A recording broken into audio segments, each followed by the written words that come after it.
राजनीतिक विचारों की श्रृंखला में आधुनिक राजनीतिक विज्ञान को एक नई दिशा देने वाले विचारक का हम अध्ययन करेंगे। वो है मैकियावेली। मैकियावेली का जन्म मध्य युग में हुआ, परंतु संभवतः उसका जन्म मध्य युग में मध्य युग की मान्यताओं, विचारों, प्रथाओं, पद्धतियों, शासन प्रणालियों को तोड़ने और उसके संदर्भ में नई दृष्टि पैदा करने के लिए हुआ था।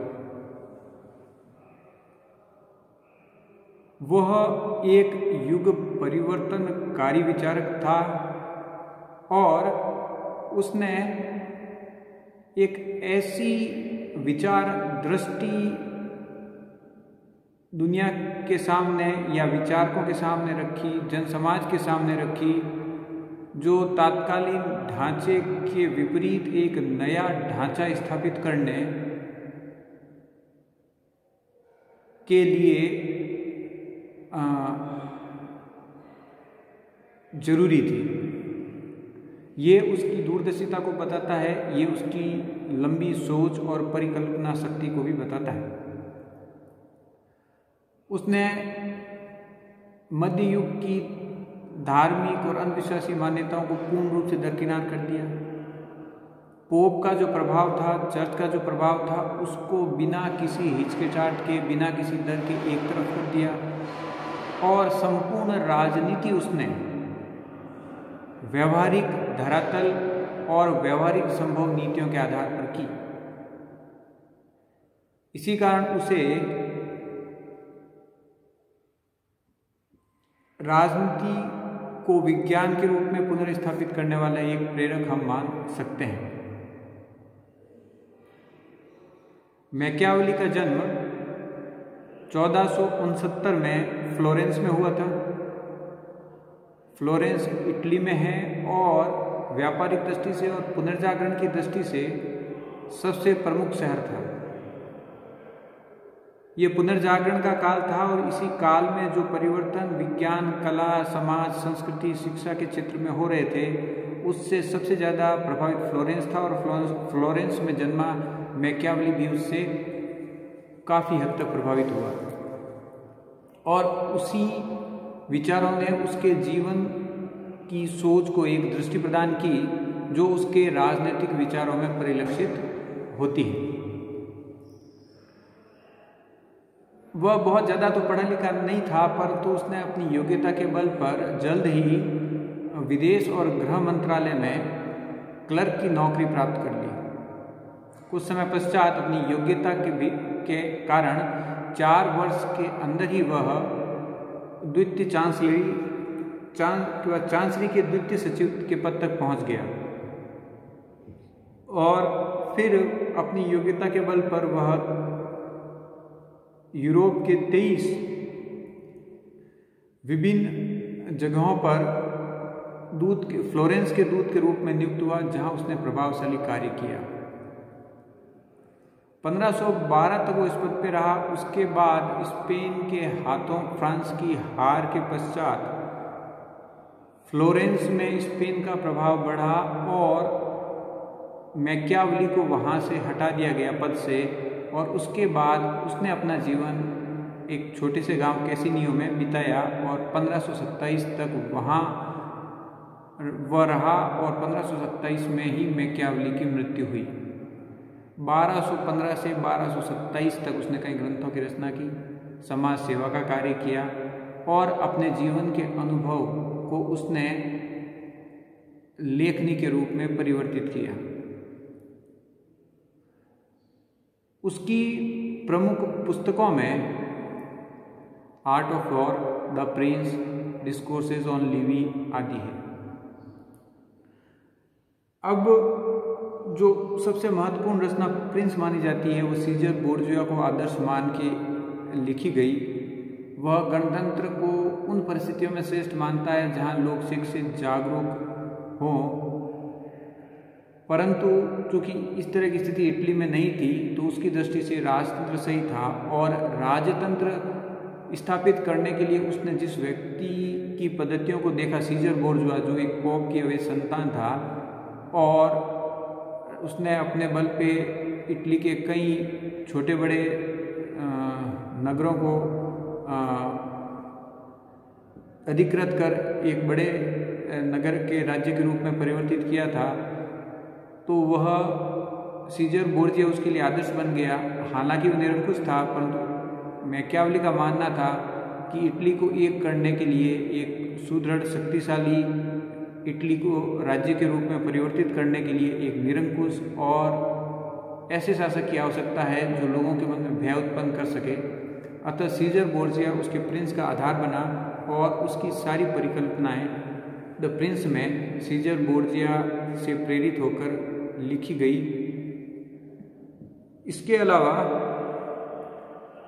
मैकियावेली ने अपनी पद्धति में भी परिवर्तन किया। जो निगमनात्मक पद्धति चल रही थी, जिसमें सरल से जटिल से सरल की ओर जाया जाता है और जहाँ सामान्य से विशेष की ओर बढ़ा जाता है, तो उसने इस निगमनात्मक पद्धति का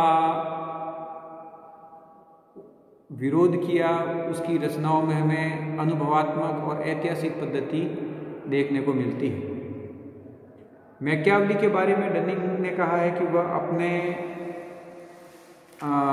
समय का शिशु था और उसका तात्पर्य यही है कि उसके ऊपर तत्कालीन समाज और व्यवस्थाओं का काफ़ी प्रभाव पड़ा था। अब उसको क्यों कहा जाता है कि वह अपने युग का शिशु था, तो उसके कई कारण हैं। वह राजनीतिक पुनर्जागरण का एक प्रतिनिधि विचारक था। तत्कालीन स्थितियों का प्रभाव पड़ा था उस पर। वो तत्कालीन स्थितियाँ कौन कौन सी थी? प्रथमतः पुनर्जागरण का काल था। पुनर्जागरण का काल यूरोप में 11वीं-12वीं शताब्दी में कई नए विश्वविद्यालयों की स्थापना हुई। धीरे धीरे ज्ञान विज्ञान की वृद्धि हुई और धीरे धीरे शिक्षा का प्रभाव बढ़ने लगा। तो जो अंधकार युग रहा था और जहाँ अंधविश्वासों में बढ़ोतरी हुई थी, उसका प्रतिरोध होने लगा। नए विचार उभरने लगे। इटली में इसका केंद्र फ्लोरेंस था, जहाँ पे मैकियावेली का जन्म हुआ था। तो फ्लोरेंस में ज्ञान विज्ञान, कला, चित्रकला का वृहद रूप से विकास हो रहा था। विश्व भर के साहित्यकार, कलाकार वहाँ आते रहते थे या कई कारणों से वहाँ बस गए थे। इस कारण फ्लोरेंस एक बड़ा केंद्र बना पुनर्जागरण का, और वहाँ पे जो ज्ञान विज्ञान विकास, शिक्षा का विकास हुआ, उसने मैकियावेली को काफ़ी प्रभावित किया और उसमें एक वैज्ञानिक और आधुनिक सोच को उत्पन्न किया। अब जो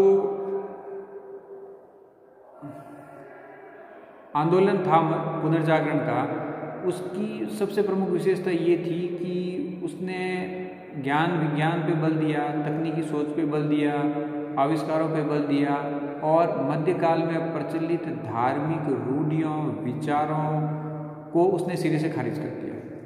तो मैकियावेली के विचारों में भी हमें यही चीज़ देखने को मिलती है।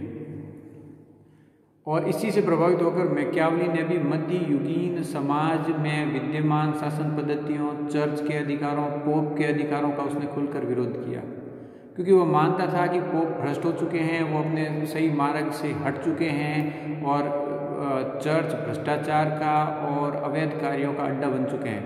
अतः वह इटली को विभाजित करने में लगे हुए हैं। अतः उसका मानना था कि मध्ययुगीन विचारों को छोड़कर ज्ञान विज्ञान की तरफ बढ़ना और आधुनिक विचारों को अपनाना ही इटली के एकीकरण में सहायक हो सकता है। ये सारे विचार चूँकि पुनर्जागरण के थे और पुनर्जागरण काल उत्पन्न हुआ था, तो उसका उस पर व्यापक प्रभाव पड़ा। एक अन्य परिवर्तन जो उस काल में हो रहा था, वो था निरंकुश राजतंत्रों की स्थापना। यूरोप कई छोटे छोटे भागों में विभाजित था और उसमें हम ये देखते हैं कि धीरे धीरे कई शक्तिशाली शासक उत्पन्न हुए। इंग्लैंड में हेनरी और फ्रांस में लुई, स्पेन में फर्डिनेंड तो इस तरह कई शासक उत्पन्न हुए जिन्होंने स्पेन, फ्रांस, इंग्लैंड और अन्य कई राज्यों का एकीकरण करके बृहद साम्राज्यों की स्थापना की और सामंतों की शक्तियों का उन्होंने पतन कर दिया। और एकीकृत निरंकुश राज्यों की स्थापना होने से व्यापार के संबंध में कई सुविधाएं प्राप्त हुई, सैन्य शक्ति सुदृढ़ हुई और वो एक मजबूत राज्य के रूप में उभरे। इसने मैकियावेली को प्रभावित किया और उसने माना कि अगर इटली में इटली को एक सुदृढ़ राज्य के रूप में उभारना है, उसमें एकता उत्पन्न करनी है, तो उसका मार्ग निरंकुश राजतंत्र से ही निकलेगा। और इसलिए उसने इटली के लिए भी निरंकुश राजतंत्र का समर्थन किया।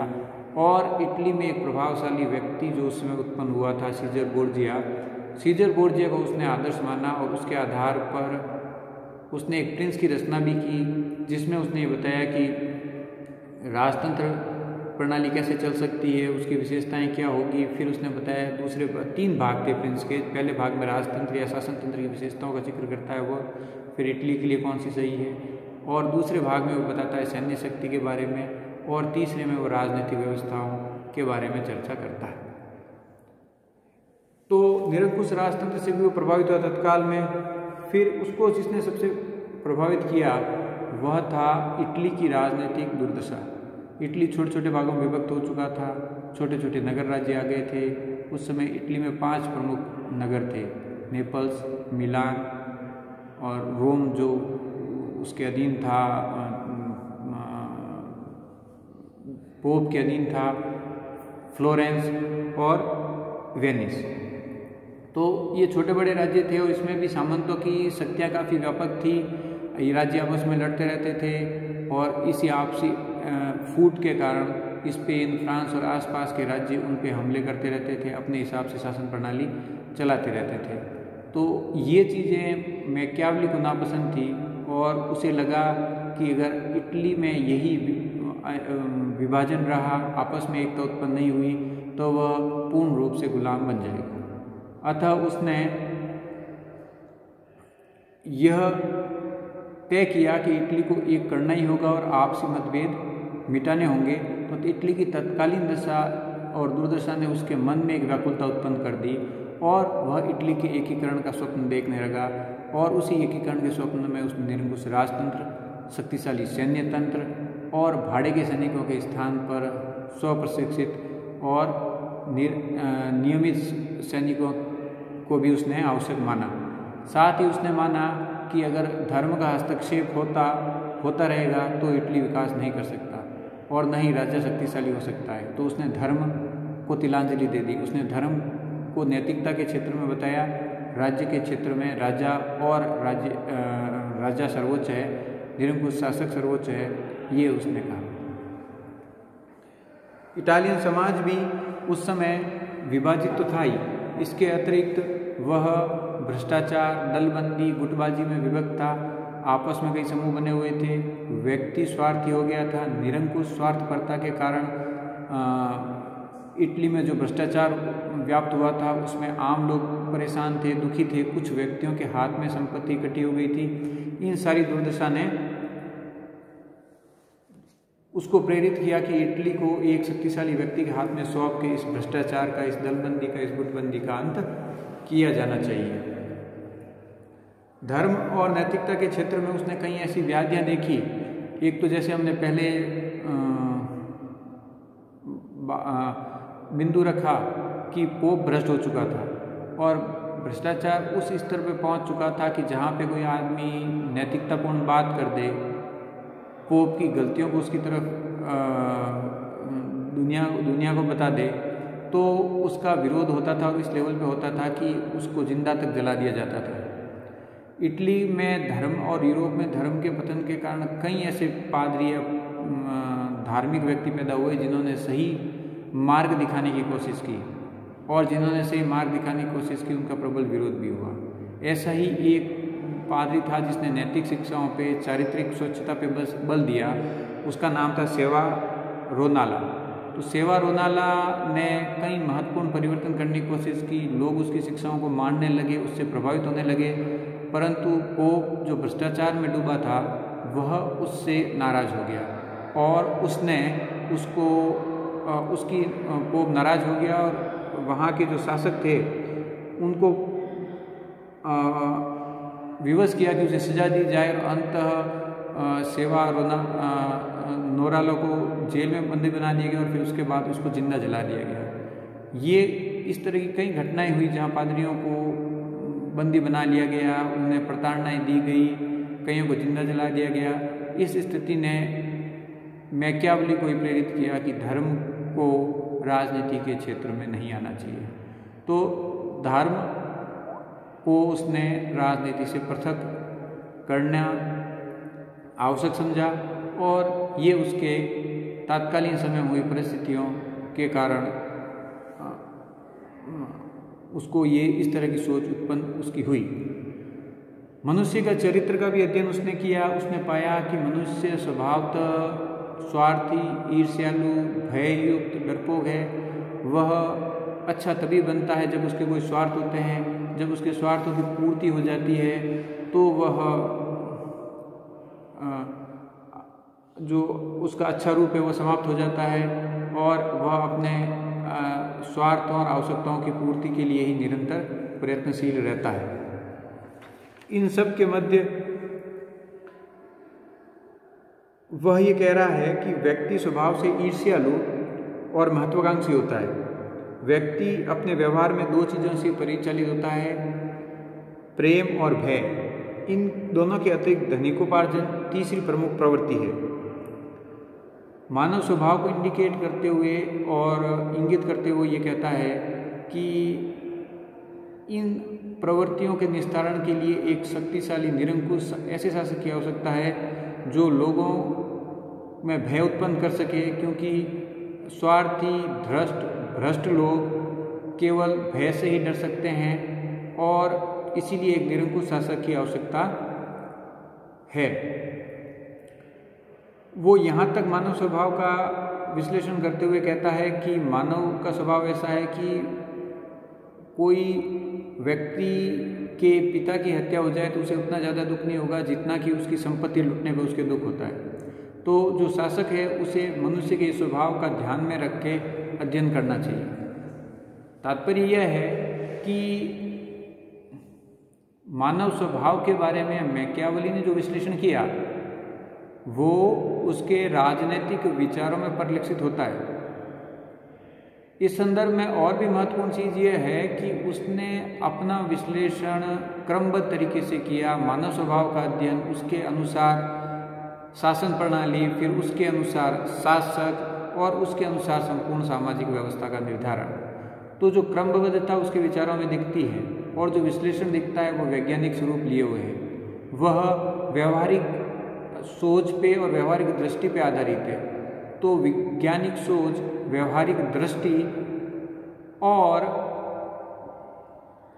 धर्म को नैतिकता से पृथक करना, धर्म और नैतिकता को राजनीति से पृथक करना, ये मैकियावेली को आधुनिक युग की तरफ ले जाता है। उसके विचारों का प्रभाव काफ़ी लंबे समय तक पड़ा और आज भी हम देखते हैं कि धर्म को राजनीति से पृथक मानना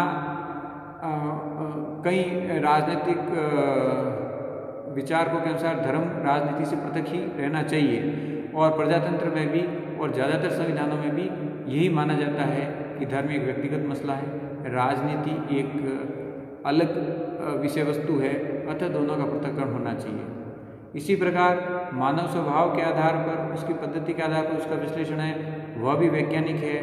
कुल मिला के अरस्तु, माफ़ कीजिएगा, मैकियावेली अपने समय का शिशु था और वह एक नई सोच, नई दृष्टि रखता है, उत्पन्न करता है, जो आगे आने वाले राजनीतिक विचारकों के लिए और वर्तमान में भी कई राजनीतिक विचारकों के लिए और राज्य राजनीति के लिए प्रेरणा और सीखने का स्रोत बनी हुई है।